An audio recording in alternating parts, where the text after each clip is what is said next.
नमस्कार दोस्तों, मेरे चैनल पर आप सबका एक बार फिर से बहुत बहुत स्वागत है। आज हम पढ़ेंगे संधि के बारे में।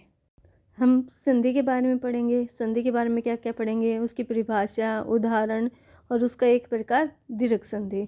दीर्घ संधि को कैसे पहचानेंगे, जैसे एक यहाँ पे एक एग्जाम्पल दे दिया जैसे, तो वो दीर्घ संधि है, उसको कैसे पहचानेंगे, इन सब के बारे में आज हम पढ़ेंगे। चलो शुरू करते हैं संधि की परिभाषा के साथ। मेरा चैनल किसी ने अभी तक सब्सक्राइब नहीं किया है तो सब्सक्राइब कर ले, और वीडियो अच्छी लगे तो लाइक करना बिल्कुल भी ना भूलें। सबसे पहले संधि की परिभाषा। दो वर्णों के मेल से जो विकार उत्पन्न होता है, दो वर्णों के मेल से जो विकार उत्पन्न होता है उसे संधि कहते हैं। अर्थात संधि का अर्थ होता है जुड़ना या मिलना। जहाँ पर दो शब्द मिलते हैं और एक नया अर्थ वाला शब्द बनाते हैं उसे संधि कहते हैं। चलो उदाहरण देखते हैं। सबसे पहला उदाहरण है विद्या प्लस अर्थी विद्यार्थी, विद्या प्लस आलय विद्यालय, सूर्य प्लस उदय सूर्योदय। ये संधि के उदाहरण हैं। अब हम संधि के प्रकार देखेंगे। संधि के 3 प्रकार हैं। पहला है स्वर संधि, 2 व्यंजन संधि और 3 है विसर्ग संधि। सबसे पहले हम स्वर संधि के बारे में पढ़ेंगे। स्वर संधि किसे कहते हैं? दो स्वरों के मेल से, यहाँ पे अब देखोगे आप स्वर हैं तो स्वर दो स्वरों से, पहला भी स्वर होगा दूसरा भी, उन दोनों से मिलता है। दो स्वरों के मेल से जो विकार उत्पन्न होता है उसे स्वर संधि कहते हैं। उदाहरण देख लो, विद्या प्लस आलय। अब इसका क्या बना? विद्यालय। विद्या में भी आ है और आलय में भी पहले आ है, तो दोनों स्वर मिलके क्या बने? विद्यालय। स्वर संधि के प्रकार। स्वर संधि के 5 प्रकार होते हैं। पहला है दीर्घ स्वर संधि, दूसरा गुण स्वर संधि, तीसरा वर्धी स्वर संधि, चौथा यण स्वर संधि और अयादी स्वर संधि। आज हम ये 5 स्वर संधि हैं। सबसे पहले दीर्घ स्वर संधि के बारे में पढ़ेंगे।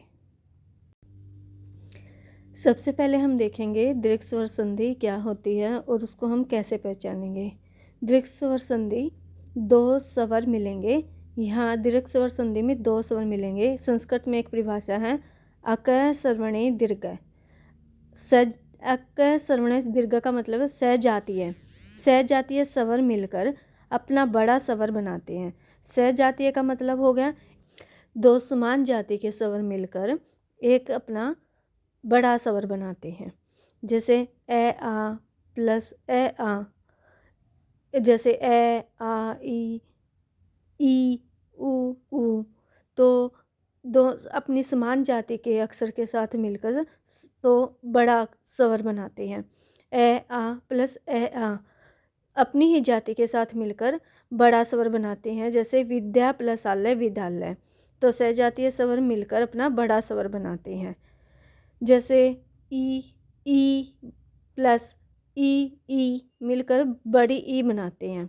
गिरी प्लस ईस गिरीश, तो यहाँ पे देखोगे गिरी में री में भी बड़ी ई की मात्रा है और आ भी बड़ा है, तो ये क्या है? बड़े स्वर। जैसे ऊ बड़ा ऊ प्लस ऊ बड़ा ऊ, तो ये मिलकर क्या बनाते हैं? बड़ा ऊ। लघु प्लस उर्मी लघुर्मी, तो यहाँ पे भी क्या है? बड़ा स्वर है। तो दीर्घ स्वर संधि का मतलब है सेम जाति के 2 स्वर मिलकर बड़ा स्वर बनते हैं। बड़ा आ, बड़ी ई, बड़ा ऊ, ये दीर्घ स्वर संधि होंगे। दीर्घ का मतलब है बड़ा। स्वर का मतलब है स्वर के साथ मिलकर बड़ा स्वर बनाएंगे और सेम स्वर के साथ मिलेंगे, उसे दीर्घ स्वर संधि कहते हैं।